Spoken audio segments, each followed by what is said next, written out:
Hi, my name is Andy Wrasman. Welcome to the series on the Easter resurrection proves Jesus is God. So we're looking at the Easter resurrection because if Jesus rose from the dead, then we know that his claims to be God are true, and then we know that his explanation and meaning that he gave to his death on the cross is actually true, that he actually did die for the sins of all of mankind, to be the Savior of the world.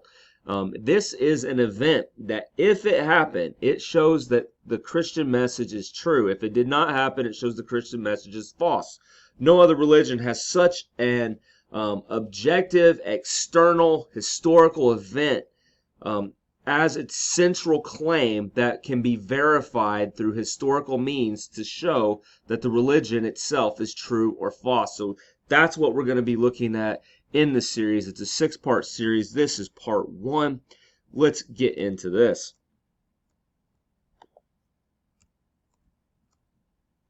So the question to start with, how do we know the Easter resurrection actually happened? Now, if I were to ask you, how do you know about the Easter resurrection? Where do you get knowledge of the fact that it actually happened in history?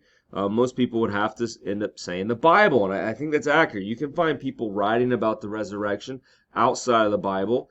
This would be early church fathers writing about it. You can find some vague mention of it outside the Bible by people that were not Christians, maybe referring to this resurrection as some sort of superstition.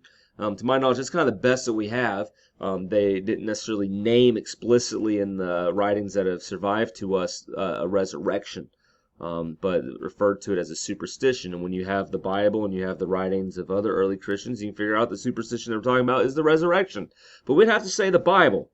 Now, in this argumentation that's going to be made in this series, what we are doing is looking at the Bible as a historical source. Now, for the Bible as a historical source, to help us in the path of knowing if the resurrection actually occurred or not, we need to know that it is a reliable historical source.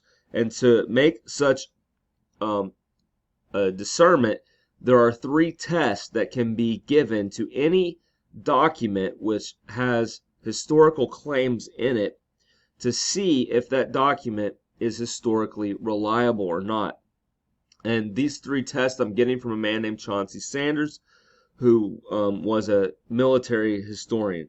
And so we have from Chauncey Sanders these 3 tests laid out. And these really are what historians give to any historical document to see if it's reliable or not. They're the bibliographical test, the internal test, and the external test. The bibliographical test largely focuses on how has the document come to us today. Does the document as we currently have it accurately represent the way the document was originally written? Okay, and there's a lot that goes into that test. Then from there we look at the internal test. What is inside the text itself? What did the writers say? Were they writing to convey fact? Were they writing fiction? Was it satire? Are there things in there that would indicate that? Does the writer indicate anything about himself that would give him credibility or make him lose credibility? After that, we then need to look at the external test, which looks outside to other historical information. Do we have other writings from the same time period that would affirm the writings listed in this text? All right, so also, would there be anything externally that would verify that this author was an eyewitness, or anything externally written that would say this author is a fraud, is a hoax, is tricking people, he's manipulating, he's lying, he's switching the data? Is there anything like that externally? In which case, we then have to go, okay, well, which person is telling the truth in this case? And then you need more external evidence, or apply internal tests to dig deeper to see, okay, yeah, it does seem, based on his wordings here, that this person seems more reliable than that author in their text. All right, so all this really goes together. These 3 work together to show the historical reliability of a document. So we're going to start then with the bibliographical test. All right, so now here's where I think, sitting in the 21st century, we don't always understand the complexity of the preservation of a written document, say from the first century, like the New Testament documents were. In our day and age, we have these word processing programs like Word, and you write documents, you hit print, and you get exactly what was written on the Word program, or Pages if you're one of those Apple users. And then you just keep hitting print, and the document just keeps coming out perfect quality until the ink runs low, and then it gets a little harder to read. And those documents we just destroy, we don't keep, and we put more ink in, and so every copy we get's the same. And like, oh, hey, here's a cool thing. I got this little ESV single column journaling Bible. Guess what? Anyone that has this copy of the Bible, we all got the same copy. I don't when I see someone else with this exact same Bible off the same from the same publisher, printed the same year, all the data on those initial pages are the exact same. I don't go through this meticulously to see are there differences in the actual printed copy that we have. I don't do that. But when the New Testament documents were written, they were originally written on papyrus, and people had to hand copy these things. And so in the hand copying process, if you're going to make a copy, you got to look at the one, make another copy. Can there be errors in the copy? Okay. And then we got to ask ourselves, these documents are very old. You ever seen a book that's 50 years old, 100 years old, 200 years old? Like, are some pages missing? Are some pages torn? Were there some coffee spills here or there? These documents, 2,000 years old, they don't all come to us in perfect form. Okay, so these are things that we don't always think about. So we got to make sure that, and we also have to remember, we don't have any of the original writings of the New Testament. And this shouldn't come as a surprise to us because we do not have any of the original writings of, say, William Shakespeare, writing, if I remember correctly, late 1500s or in the early 1600s. We don't have any of his documents. I'm pretty sure it was 1600s for Shakespeare. We don't have any of the original writings of any of his plays. All right, so it shouldn't come as a shock to us that we don't have other ancient documents as their original manuscripts. Those are long gone to history. They've somehow been destroyed or lost just to the time, right? But we have copies of them, and then we need to ask various questions about how reliable are these copies and how do we know this, and that's what we're going to be looking at with the bibliographical test. So to start with, we need to know how many of these surviving copies of the New Testament do we have, to be able to look at to discern how accurately do they represent what the original authors wrote, which we call those original manuscripts the autographs. In 2001, Norman Geisler, he's a biblical scholar, he recently died. Norman Geisler placed the number of copies of the New Testament at 5,686. Since that date, we've only discovered more copies. The number is actually a lot higher. Now, I think it's now up to 7,000. Now, what can be confusing, when you see that number, we have 5,600 of these handwritten, copied Greek manuscripts.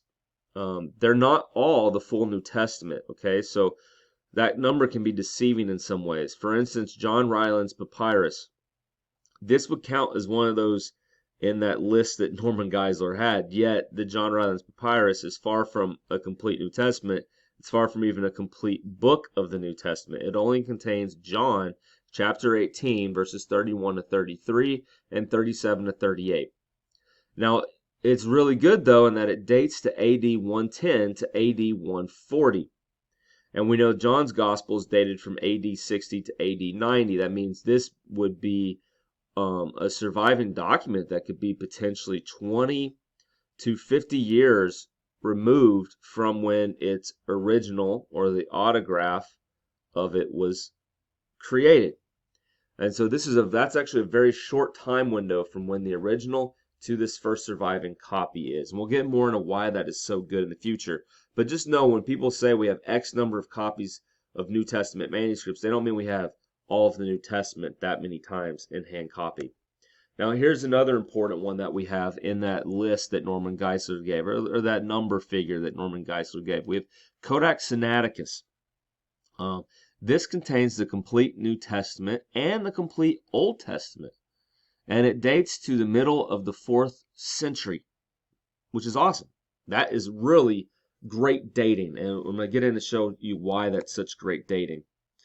Because with most documents we have of ancient antiquity, we have a much broader time span between when it was first written and when the earliest copies are. So it's just some of these here. I'll pick Tacitus, for example. His book Histories, first written AD 100, picking that one because it's about the same time frame of when it was written with when the New Testament documents were written. But the first surviving copy to us is from 900 to 1100 AD. So we're looking at a time span between 800 to 1,000 years. Now, you may be asking, well, how do we get 900 to 1,100 years or from 900 to 1,100 AD? How do you get that date for that first surviving copy? Now, this is part of that bibliographical test. You need to be able to date the document.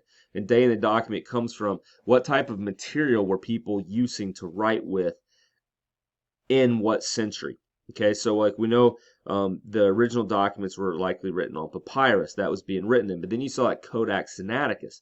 Well, by the time that 4th century was there, where people starting to write in codexes, which is multiple pages kind of bound together. And so depending on the type of paper, the type of binding, those are indications to date, as well as what the ink looks like. Ink changes color with age. And if you hold up an old book and look at a new book, you can tell colorization on the pages change. Sometimes the smell, you wouldn't really smell for these old documents, but with our kind of modern books, if it's an old book, it has a little smell to it. But the colorization of the ink changes color over time. The type of ink that was used changes throughout time. Also, the type of writing.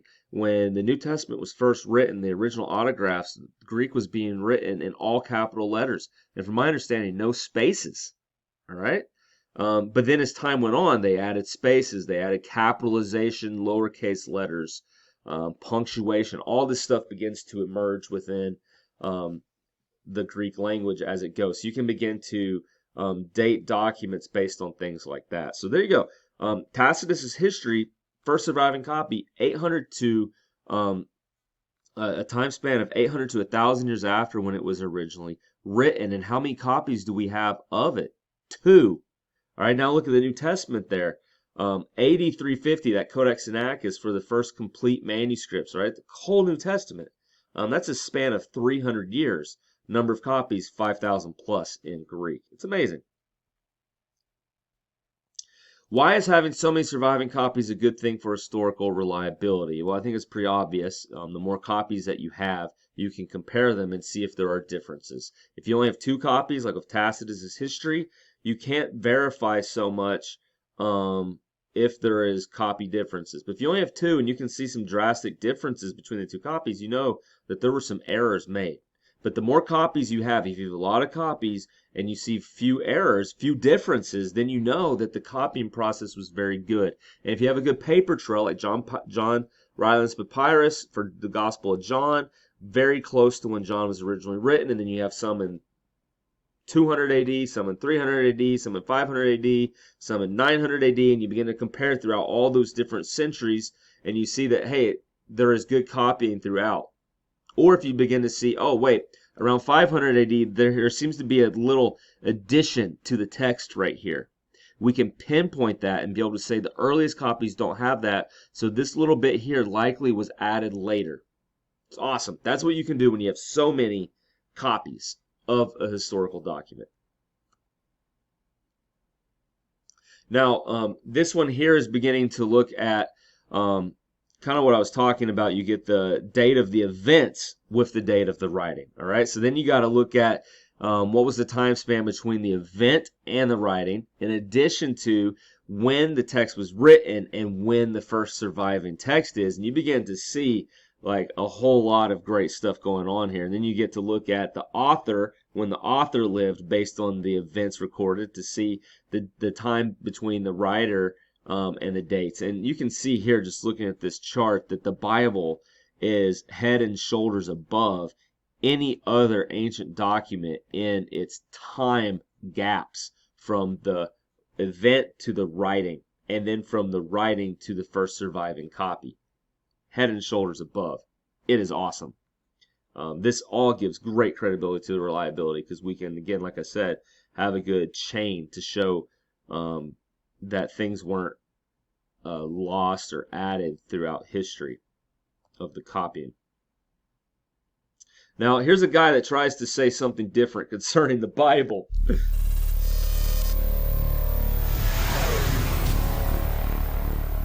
One of my favorite things about the Bible is how antiquated all the things that are supposed to take place in the future are already. How all the prophecies, how completely antiquated they are. Because, you know, when the Bible was written, and then rewritten, and then edited, and then re-edited, and then translated from dead languages, and then retranslated, and then re-edited, and then re-edited, and then retranslated, and then given to kings for them to take their favorite parts out, and then re-edited, and then retranslated, and then re-edited, and then given to the Pope for him to approve, and then retranslated, then rewritten, then rewritten, re-edited, retranslated, re-edited again, all based on stories that were told orally 30 to 90 years after they happened, to people who didn't know how to write. So,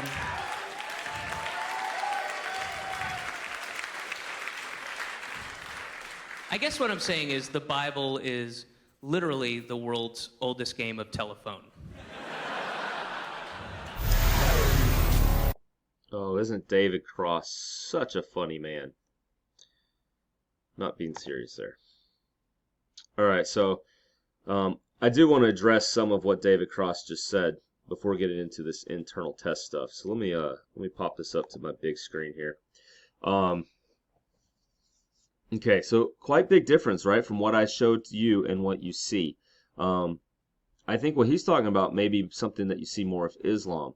Caliph Uthman, who was the third imam in the Shiite order of Islam, after Muhammad, there was already differences in the Quran emerging.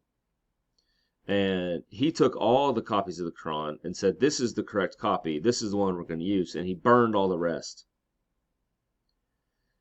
That is kind of what David Cross is talking about here. We get differences.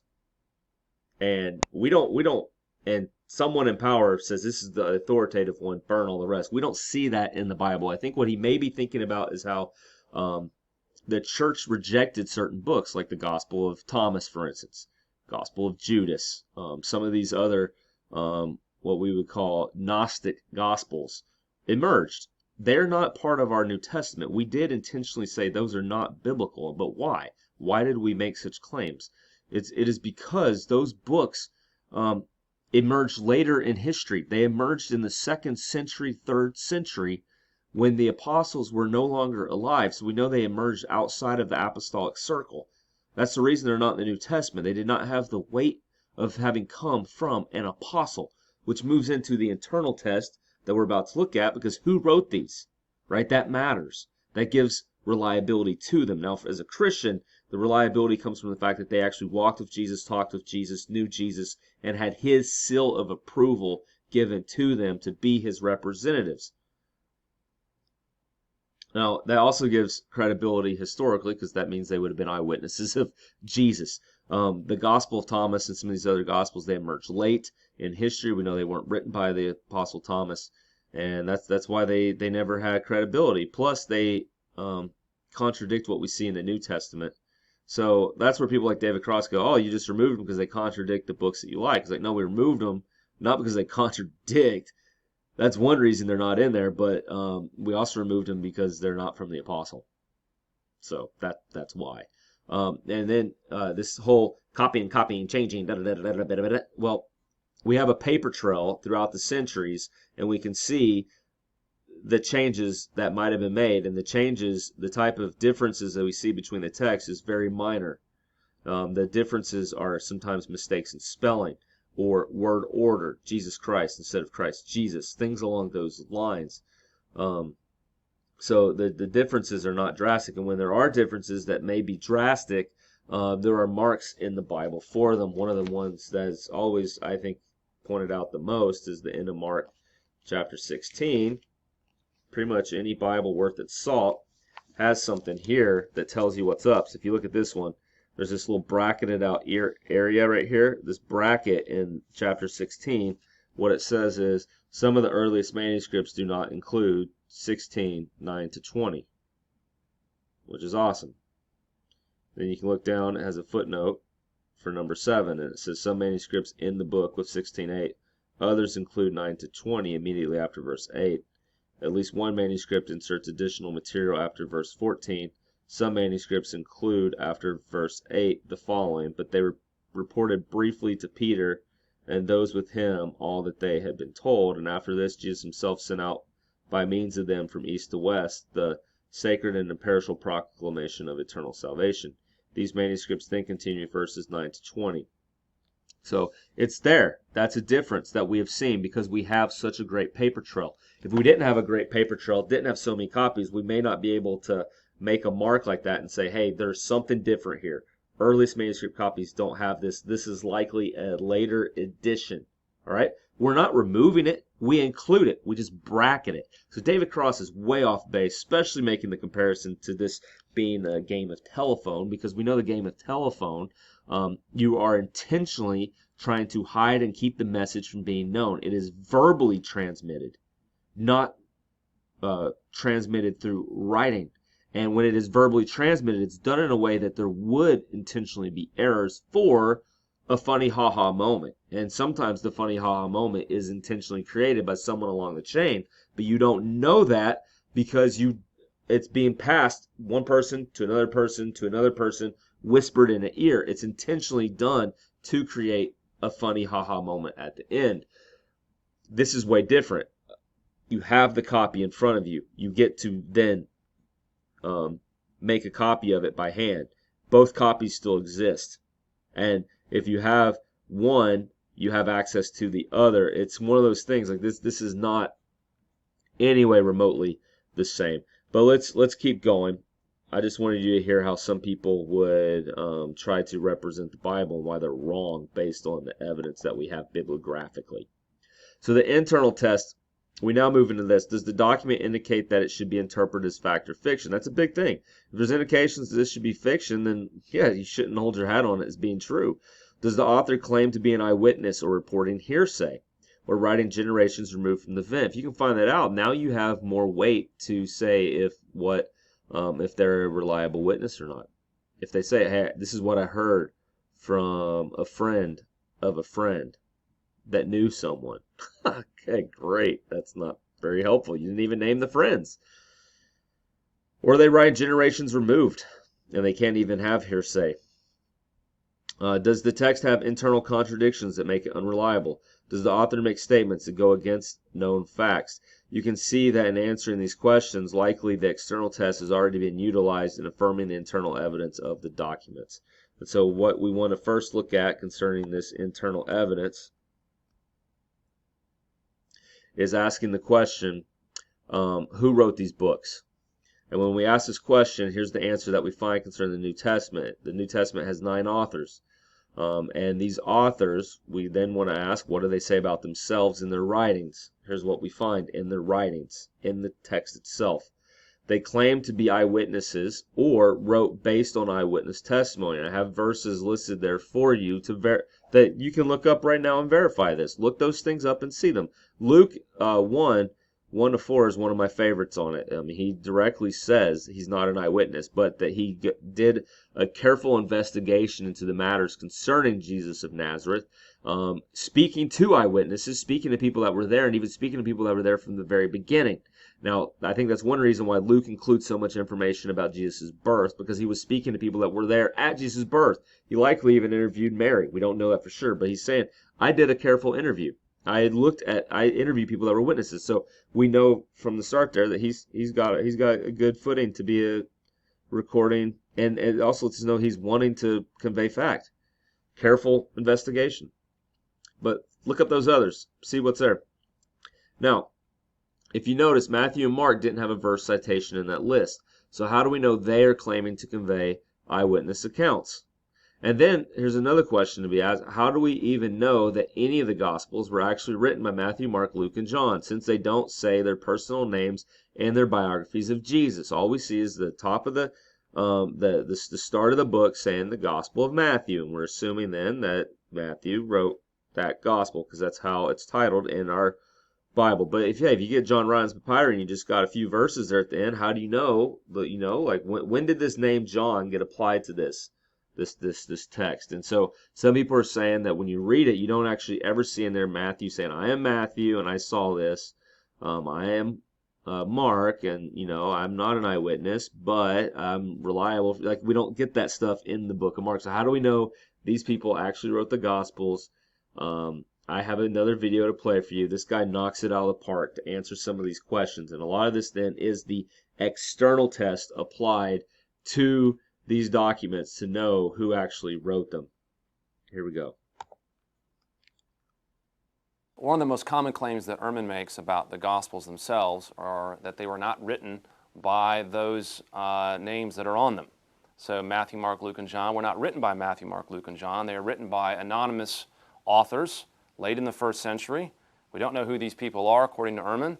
They're people that were probably Hellenistic writers outside of Palestine, simply putting down the stories that they had heard about Jesus. They weren't eyewitnesses, and we can't be assured that what they're telling us really took place.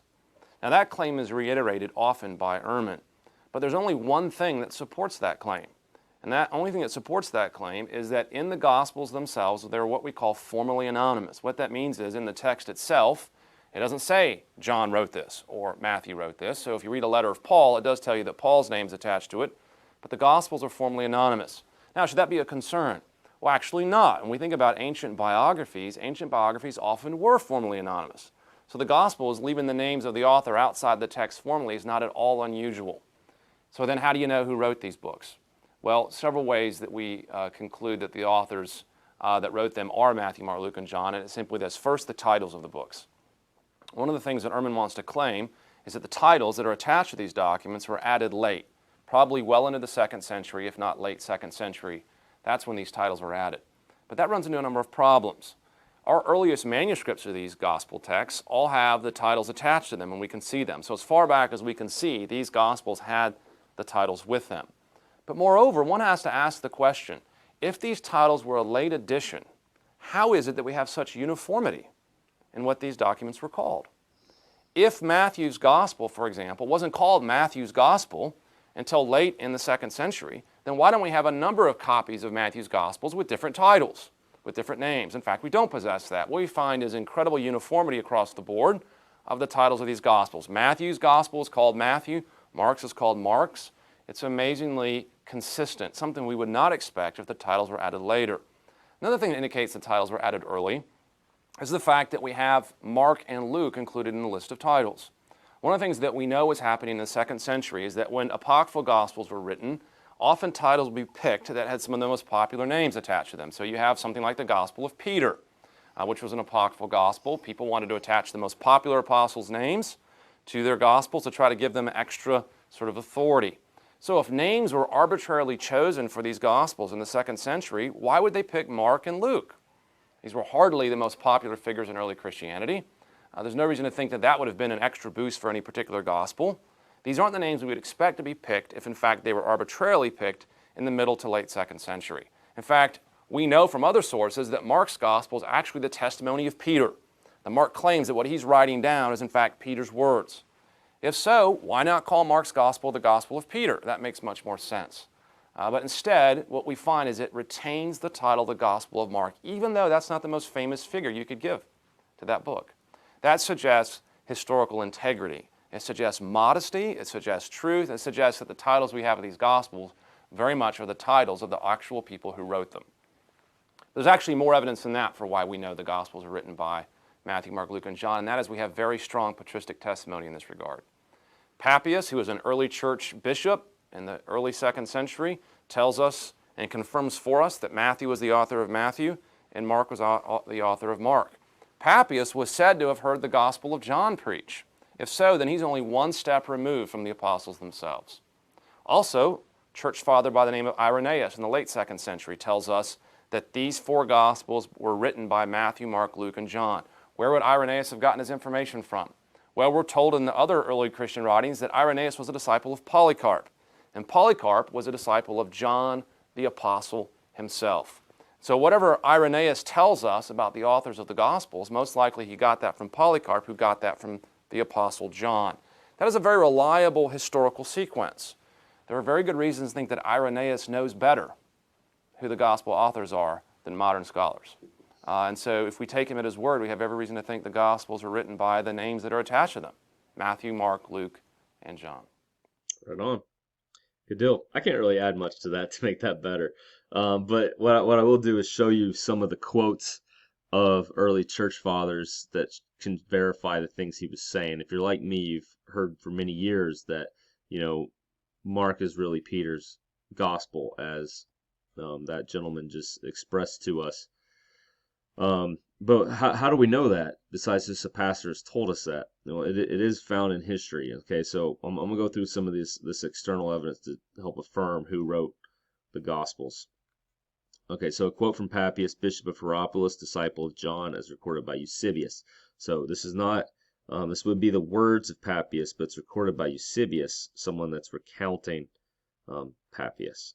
So the elder used to say this also: Mark, having been the interpreter of Peter, wrote down accurately all that he, Peter, mentioned, whether sayings or doings of Christ. Not, however, in order, for he was neither a hearer nor a companion of the Lord, but afterwards, as I said, he accompanied Peter, who adapted his teachings as necessity required, not as though he were making a compilation of the sayings of the Lord. That makes sense. As Peter's out and about and as things come up, he will say, this is what Jesus said, this is what Jesus did.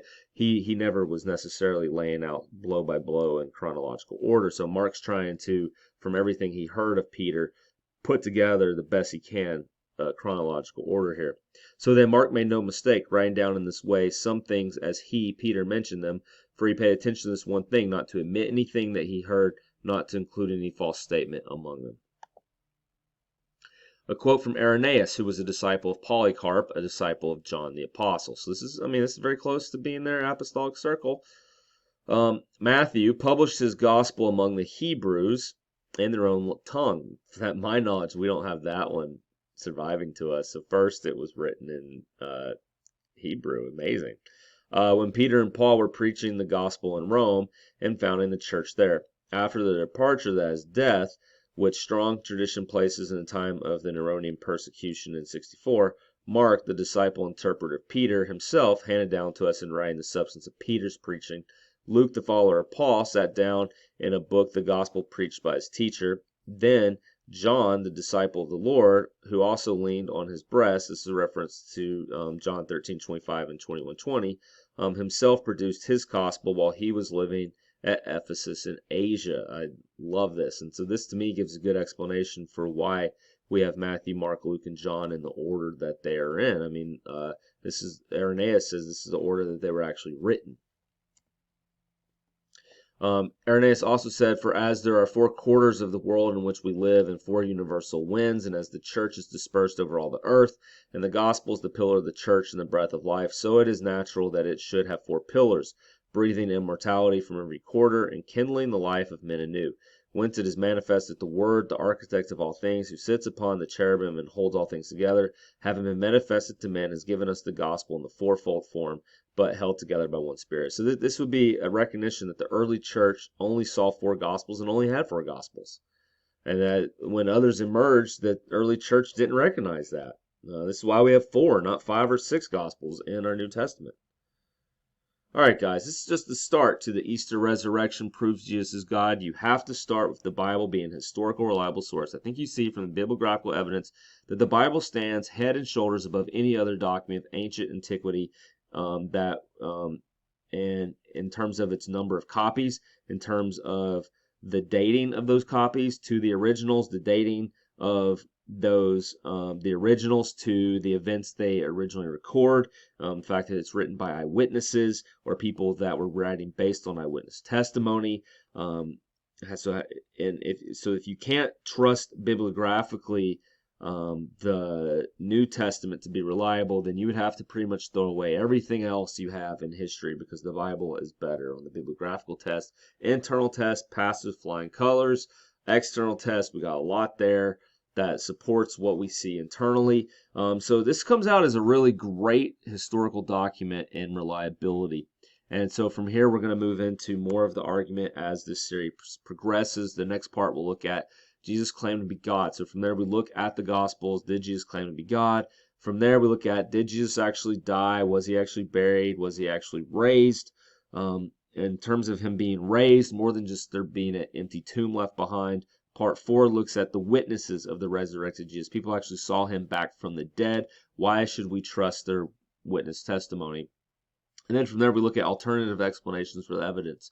So could there be some natural explanations for the empty tomb, for these people claiming he's just back from the dead? All right, so can there be natural explanations? We will look at those and see if they actually fit the evidence or not. And then finally, I close the series with just additional evidence that Jesus is God that doesn't necessarily fit in this string of historical argumentation for the resurrection.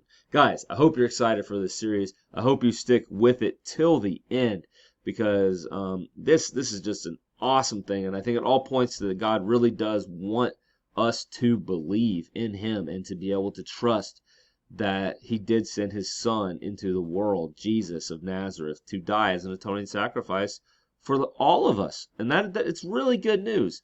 And this isn't something you have to just have blind faith in. That's it, guys. God bless. Peace in Christ.